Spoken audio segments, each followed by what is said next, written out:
I'm very pleased to introduce our first speaker, who will be talking about the business of biopharma, Dr. Shamir.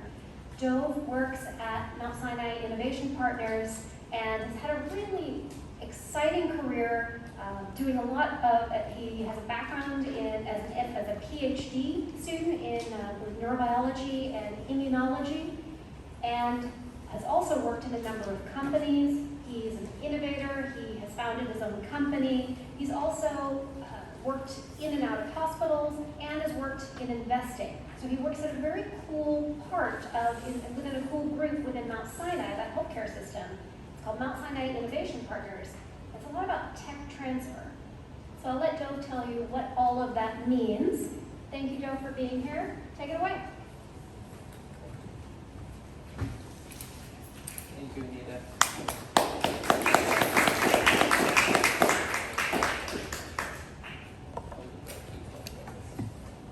Can everyone hear me?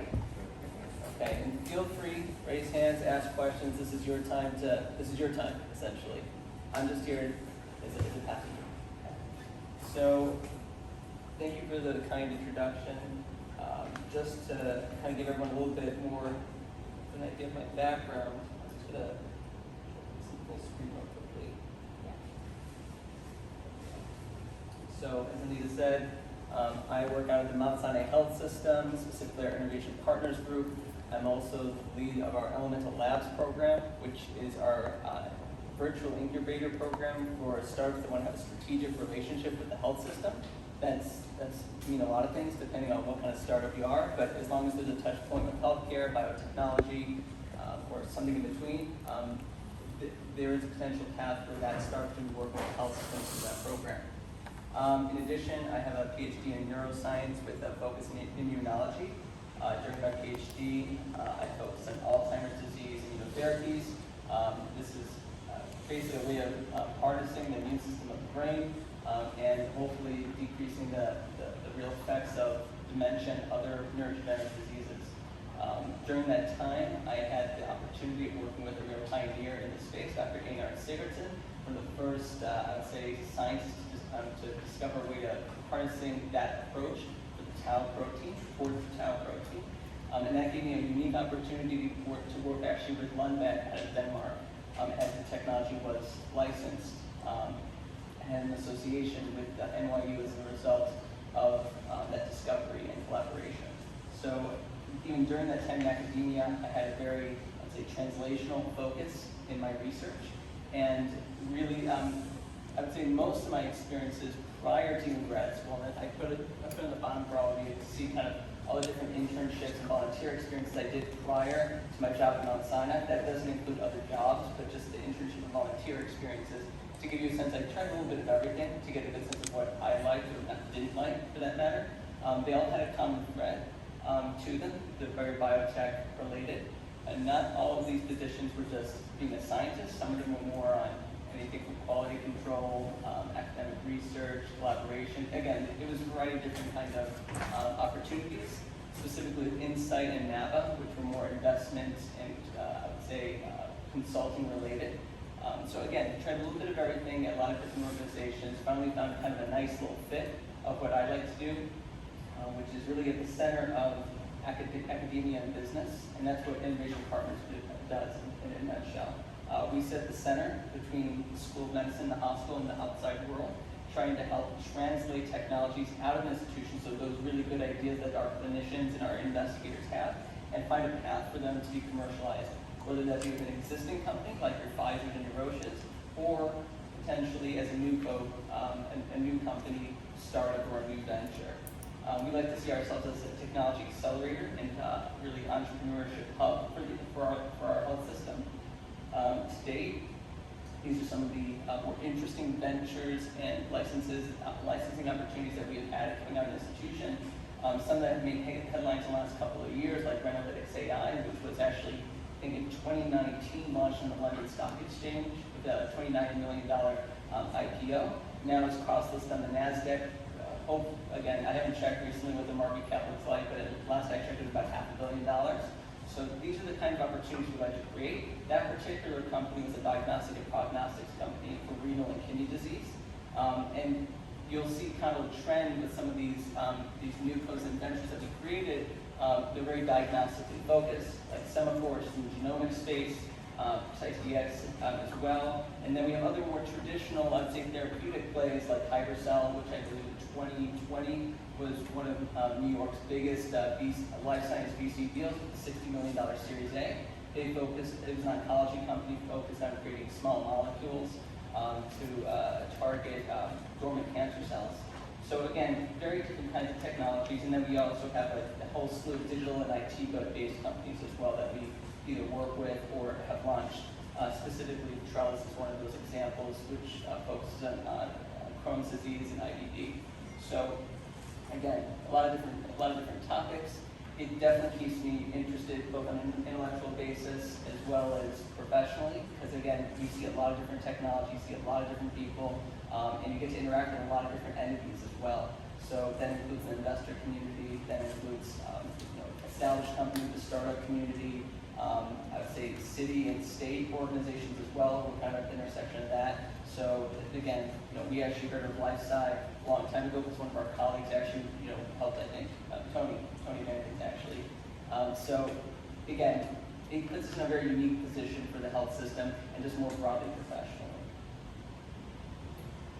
Just wanted to bring this to your attention. If any of you are interested, we do have a fellows program that we have annually. It typically starts in October of every year. Right now we're accepting applications until August of this year. It starts from October, the first part goes until December. There's a second application process for part 2.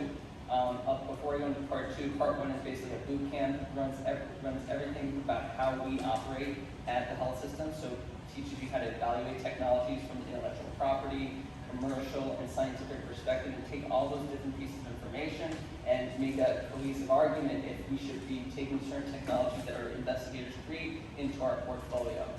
Or define them. So again, very unique experience. And then part 2, which most part 1 participants apply for, is to have the opportunity to actually work with members of our office, whether it be business development, finance, marketing and outreach, venture, etc. So you can get a very different kind of set of experiences depending on your interests.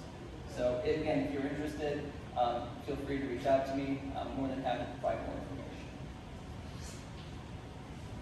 So that now gets us to our main topic for today, pharmaceutical drug development and the business of it.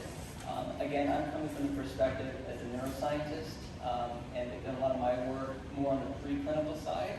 I'll be also touching upon aspects on the clinical side, as well as, I'd say, post-market, etc. But again, some of the examples I'll be giving come specifically from the neuroscience or Alzheimer's space. But again, many of the same attributes and techniques and processes can be applied to any particular drug or solution that's coming out of big pharma. Okay, so this is an adapted table from a financing book. And the bottom line is, before you go create anything, any solution, or develop any solution, you have to know how, if you should even be going towards that particular project. So the investment decision, should you be putting the resources towards that investment? And on the other side, how will you actually finance that solution? And it's something inherently that we all do, whether it be as startup founders or within a big established company. We have to understand there's trade-offs to what we do and what resources we put towards whatever projects. And this is a kind of a simple way to kind of, I would say, signify that. There's several barriers to entry to any particular product that you may want to get out there. And then you have to also weigh that with the return on investment. And again, that can come in many different ways. In healthcare, I'd say it's unique, the return on investment, because we're talking about people's lives and people's health. So it's not always about dollars and cents. If you talk to people maybe in pharma, maybe it is a little bit more dollars and cents, but at the end of the day, at least in the front of it, you want to save lives. You want to create new technologies that will actually either improve the human condition or elongate it in some meaningful fashion.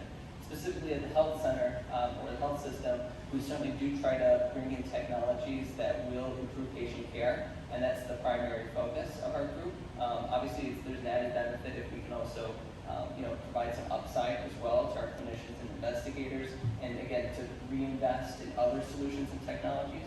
But again, primary focus is how can you help the patient. So ROI or return is measured a little differently, I think, in healthcare than many other particular industries. And that's just something I think everyone here should probably just, if you haven't, I think inherently you all are here for a reason. You probably already kind of inherently knew that, but I thought at least, flat out kind of say it.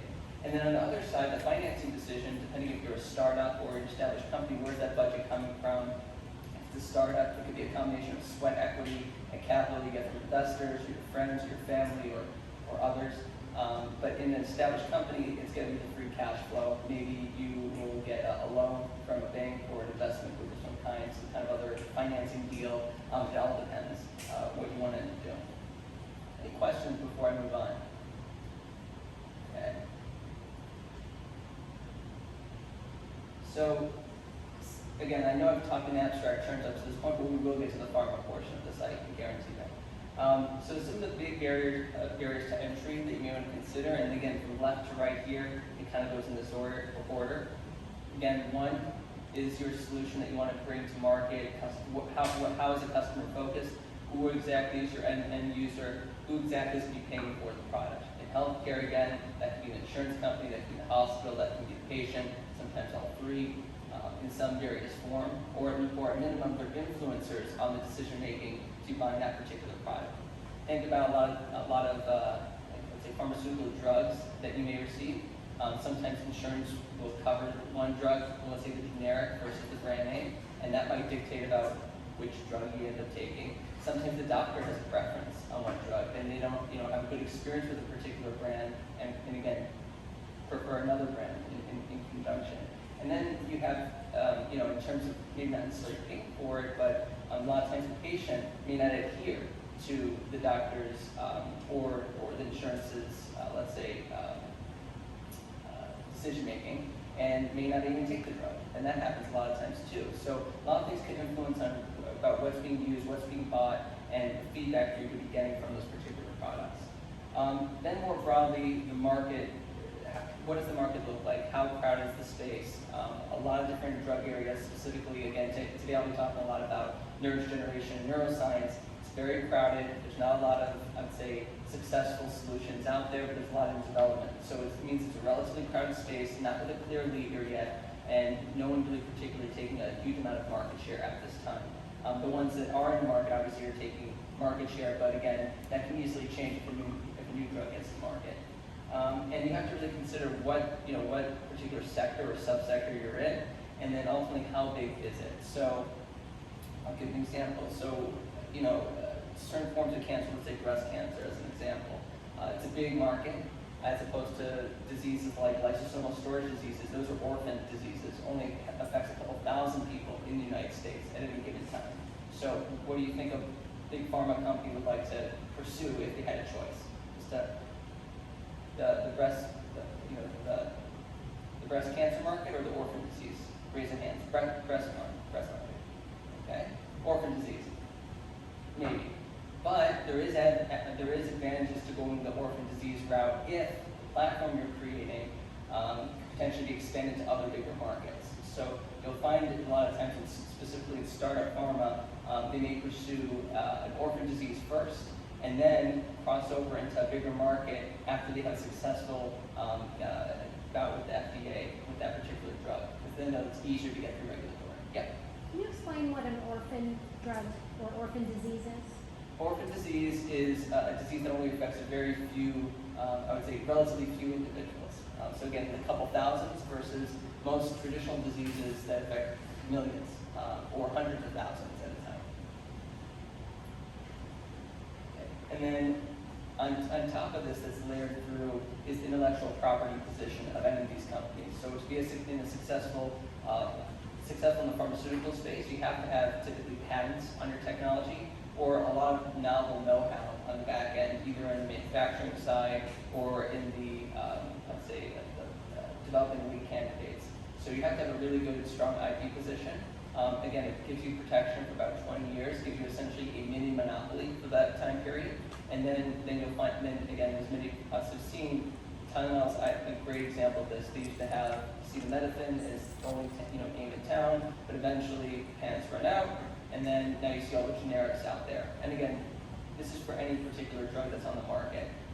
And having sort of I would say the real vehicle that allows pharma companies to recoup all the expenses they have for any particular drug. And again, a drug from conception all the way to market could be close to $1 billion when all said and done in terms of R&D and marketing and just everything that goes into it through the regulatory process. So it's a very expensive prospect. And drug companies have tons of these drugs in their pipeline, and most of them fail. So you figure, okay, you get one successful one for every, let's say, 10 to 20 that fail, you have to recoup a lot of expenses to keep generating that kind of pipeline. And then lastly, again, I just hinted to this, the regulatory constraints. There's a regulatory constraint from the patent side, because you have a limited window of how long you can have that mini monopoly. And then just from the FDA's perspective, how when you apply for your IND, that's your investigator new application, and eventually your NDA, your new drug application. So those act as stop gates for people who want to go do clinical trials and then ultimately get their drug onto market. And again, big gatekeepers. We saw, I would say, an acceleration of some of this during the COVID period, where FDA really did relatively streamline a lot of the process for like the Moderna and the Pfizer BioNTech drugs. But traditionally, they're relatively slow in comparison. Nothing typically gets done in about a year like that from start to finish, or a year and a half. We're talking about years upon years in terms of going through regulatory hurdles. Yeah, any questions? So where does all this start? Traditionally, and again, I'll touch upon this a little bit towards the end of the presentation on the value chain, but a lot of the ideas and solutions and lead candidates for drugs and any particular healthcare solution, a lot of times start on the academic level at institutions like Mount Sinai, Cleveland Clinic, etc., where clinicians and investigators are just trying out stuff and seeing what kind of what works. And the drug, I would say, companies have mechanisms now to collaborate with those academics very early on, get access to those technologies, and then find paths to translating them through their pipeline where they have efficiencies out to the market. And we'll get into that a little bit towards that, but you should just know that's typically where it starts. I'd say historically, a lot of the pharma companies should have a lot more in-house capabilities than they do now on the really early side. So more of like basic research. And again, this was throwing a lot of, let's say, molecules and seeing what worked, what hit, what killed a particular bacteria, what didn't kill a particular bacteria. They don't do as much of that anymore. They do stuff that's at scale, or at least bigger focus at scale. In addition to that, quality control. So not every drug that is good in a lab doesn't necessarily have it doesn't translate well to the human body, and they have to be humanized in some meaningful fashion, as well as how on the chemistry side, how they need to be purified. There's a lot of impurities in laboratory-based drugs, and they have to find a path to purify those drugs in a meaningful manner. So again, let's say you start with a gram of, let's say, raw drug, and you only get like maybe a milligram after purification. That might not be a good prospect in terms of from a manufacturing standpoint to get that drug to market. And chemistry teams, specifically organic chemistry teams within these pharma companies may say, hey, it's a good drug, it works in mice, it works on cell lines, but we can't make enough of this stuff in a cost-effective way to get it to market. So either we gotta find a new drug or a new process for purification. And that's a whole process in itself. Not everyone thinks about that when they're starting off. Sometimes you have medicinal chemists at research institutions like Mount Sinai, which we do. We have a whole team that does some of this stuff. But even they still need the pharma component to get it to the translatable portion to scale. So where do these academics and others find kind of their inspiration? Some of it's driven by the NIH and the government, because there's grants that essentially pay for a lot of this early stage research. But where do they essentially get their inspiration from to pay for certain kind of grant opportunities? And really the government and others, specifically in the National Institutes of Health, have certain priorities or strategies they want to cover in a particular time period. So I'll give you as an example, in the early ending in the early 2000s, primarily in the 90s, the Human Genome Project was a big focus of theirs, and they focused on basic research there. So there's a lot of focus on genetics. Now there's a focus on digital therapeutics as well, and obviously a big push for neurodegeneration.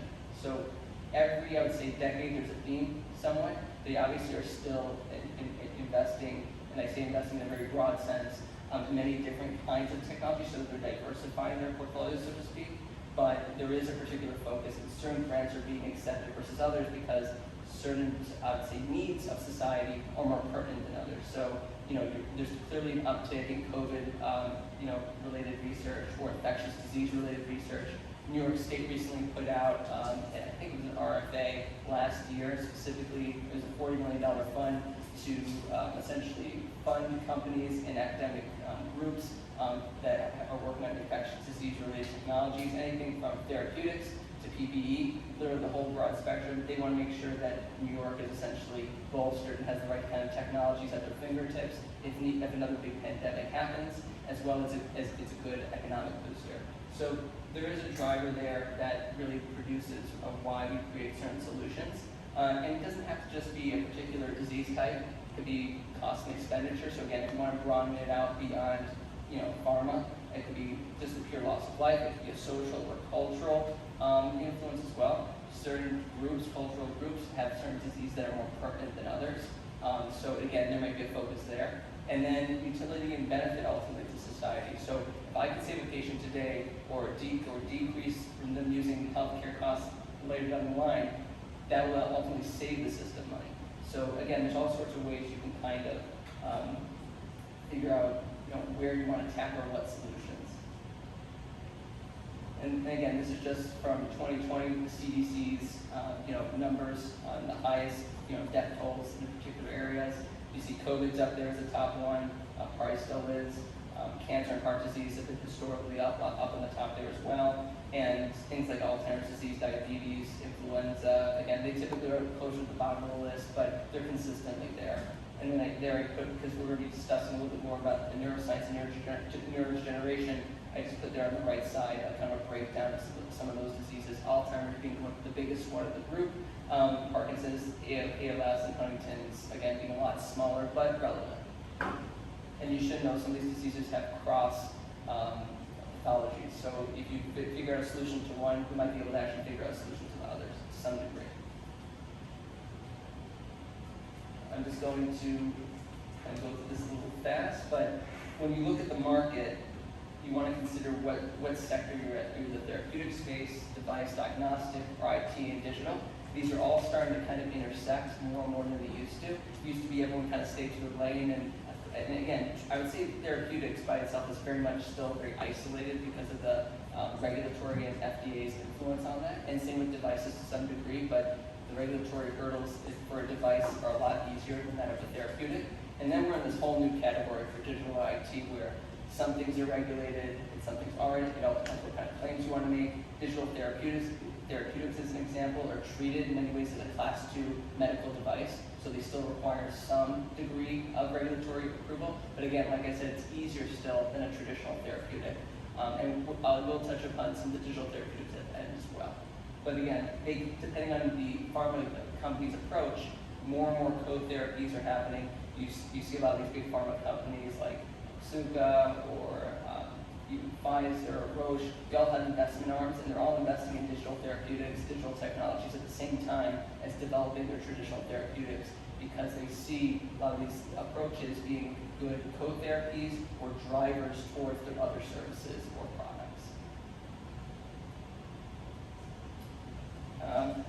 A big thing, and again, we kind of hinted to it a little before, but the market size is important. A pharma company or any business is going to see how big the market is from both grand scale, from a total addressable market all the way down to the target market, and that can make a big difference in the decision making on if you should pursue a certain disease or a particular product to develop going forward.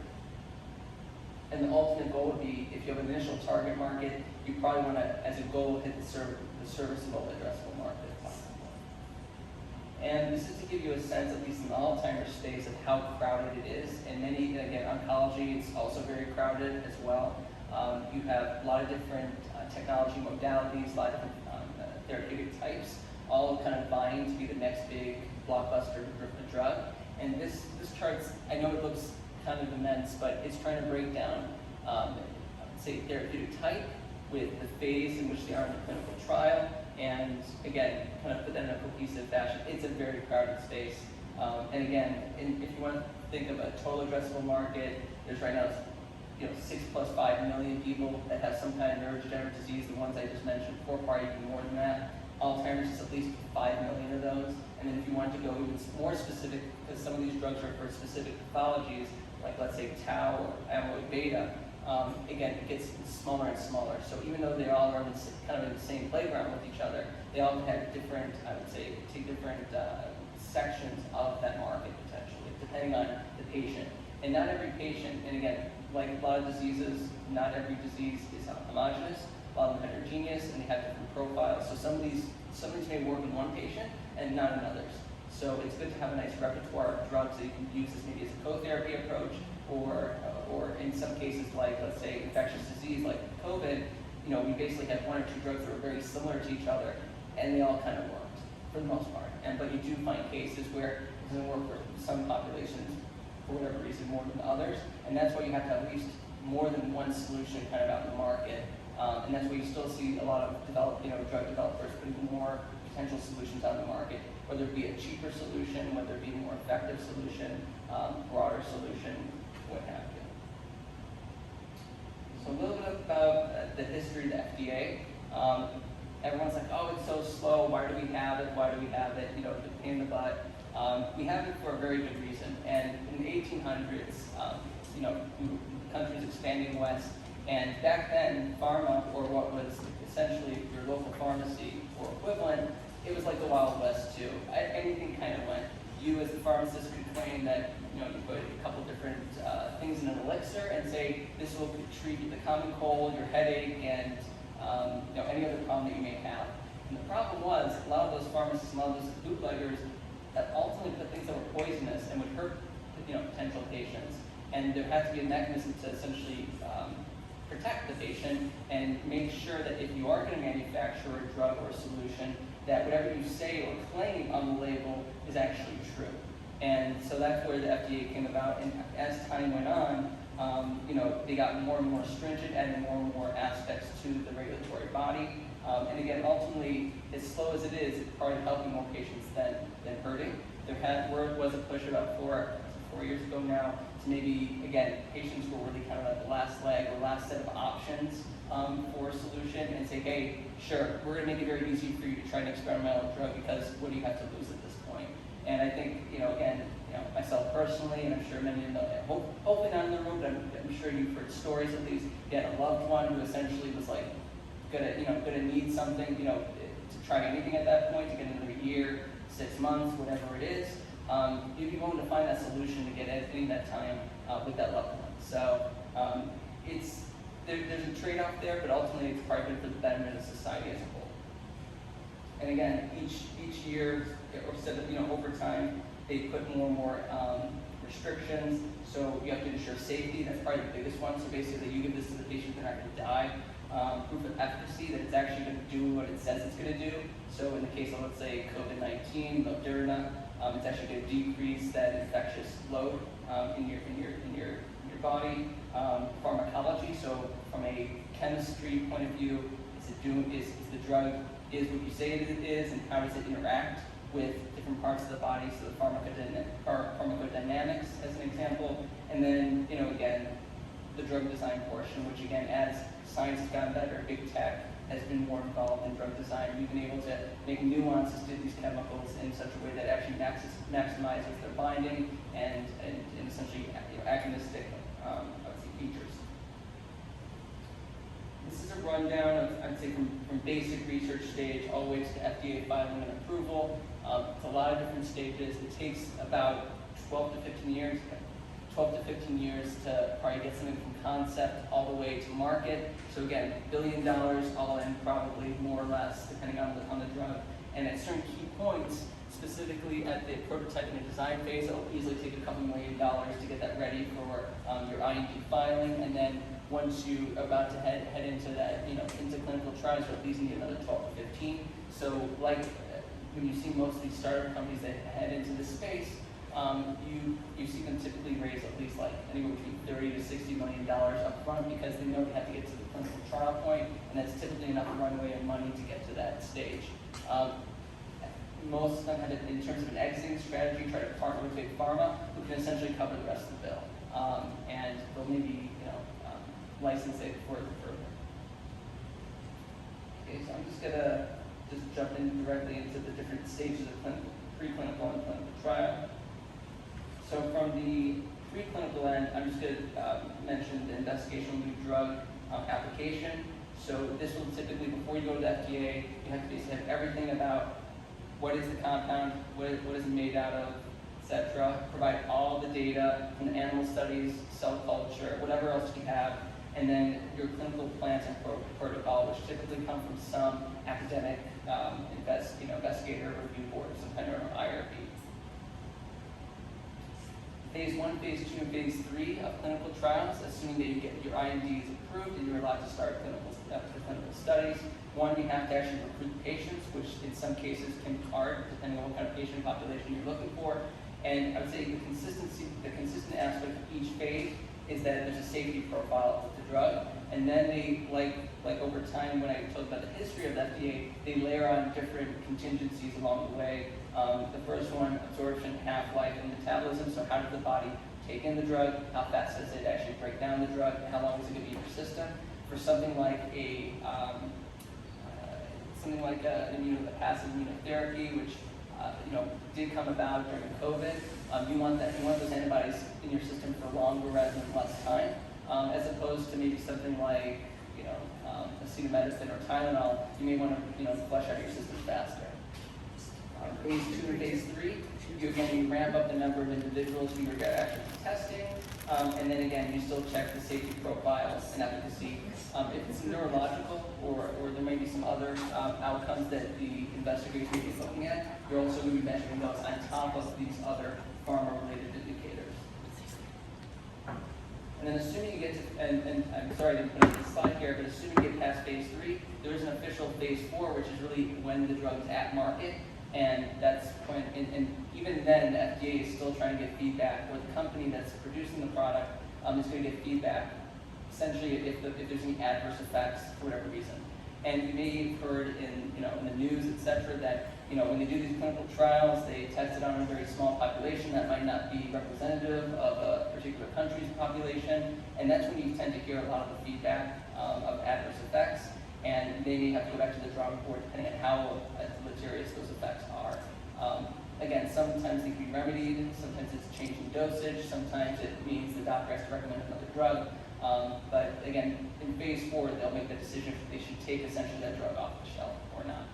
And then again, in parallel to developing the drug over those 12 to 15 years, you're typically working with the U.S. Patent and Trade Office as well to get patents on these technologies, so you have that mini monopoly. It's a long process. It goes back and forth with the USPTO. Can be 40, 50, 60-page documents, especially when you're talking about small molecule drugs, which you can basically have to show every possibility of what the molecule may look like, and you have to essentially claim that in the document. So these can be pretty expensive documents as well. And this is just to give you a sense of in the AD therapeutic space. There's quite a few drugs right now in Phase 1, 2, and 3. Only one has actually made it to market to date through Biogen, and even this one has been used or leveraged for limited usage on particular, I'd say mildly cognitive impaired or mild dementia patients. So it's not an end-all be-all solution, but at least it's the first one to market.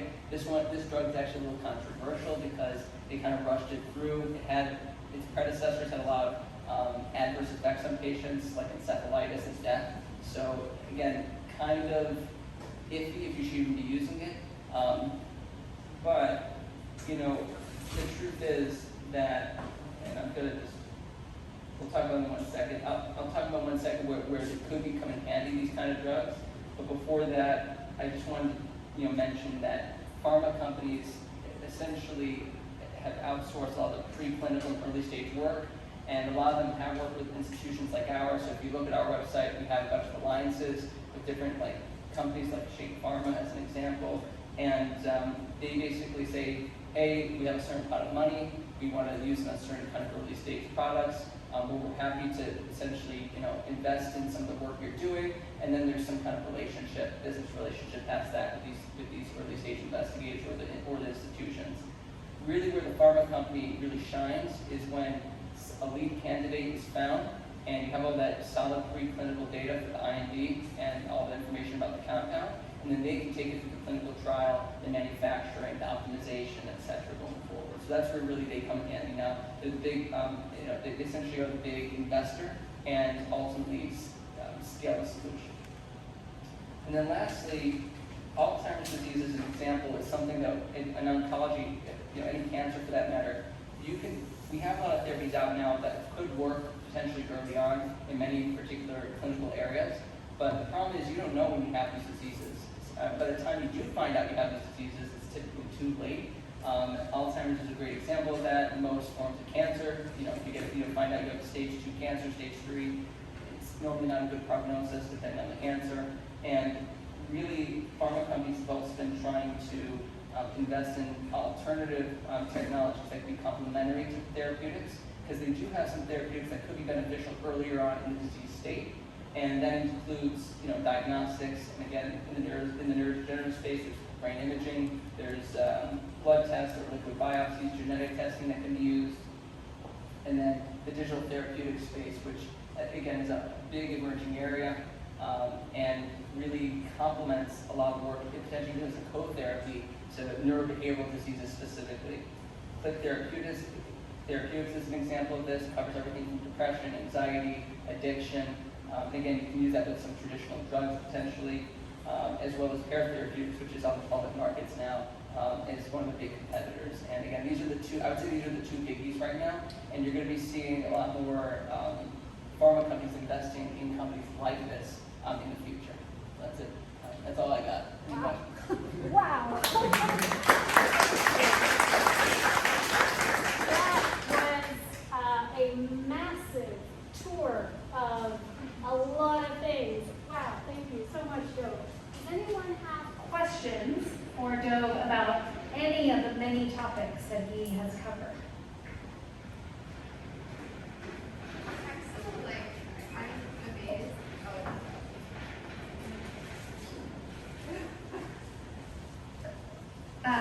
Thank you for such an awesome overview. This process is really complicated, and you made it very comprehensive and understandable. I'm still surprised, and I don't understand how there are so many companies that approach problems in so many ways, and how those are narrowed down to someone that your department would work with and try to push their product forward. How do you know it's the right one, or is it just based on your data? Because data isn't always accurate or inclusive. So I guess I'm just wondering how you decide who to push forward. Yeah, it's a combination of, let's say, clinical and scientific data, essentially. If the clinical stuff is even relevant, so in the case of neurobehavioral, you can maybe get some early clinical data. And then there's also the economic opportunity as well. So if you're in a space that already has another 100 potential solutions, you may not want to jump into it because you have limited resources to put into it, dollars, time, and energy. And most likely out of those 100, someone else is going to try to figure out, especially if they're already a couple years ahead of you. The other questions or things to consider is what's the delta in terms of how much are you going to improve the patient care. So there might be 100 solutions out there that are going to improve patient care by 5%, let's say, but you have a solution that can do it by 20%, maybe then it is worth jumping in. So you have to make a lot of different considerations. And then lastly, intellectual property position. So just because you can create a solution doesn't mean you can protect it. And if everyone's going to steal it, again, this is where there's kind of a weird balance. It's specifically in healthcare. You have to have a balance between incentives to everybody, and that a lot of times comes out financially, and as well as for ultimate patient care. Sometimes, I think health systems and pharma companies, so we did see it during the pandemic, Pfizer and Moderna really stepped up relatively compared to what they probably normally would do, and probably took it, a little early on financially, but they realized long term it'll probably be okay. And I think sometimes, society's willing to, take the bill, considering, if it's a big enough threat. We have time for one more question. Anybody want to ask it? Excellent. Yeah, also, thank you so much for your presentation. And I guess just the one question I had is, I know that like the FDA approval process is sometimes like a lot easier if it's like, if your product is like substantially similar to something else that's already on the market. And so like you see a lot of companies basically doing like very, slightly different versions of like the same thing that gets pushed out. So I was just wondering, when you're looking at something to invest in, do you take something, say like, something that would just be an off-brand of another like therapy or device that's already on the market, but you think you can like really get through the FDA approval process much quicker because of that? Do you like tend to prioritize something like that, or do you prioritize like innovation in something completely different?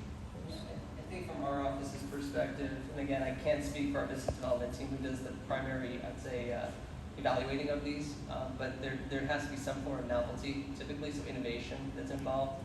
It has to still hit a sizable patient population. I think those are some of the biggies ultimately.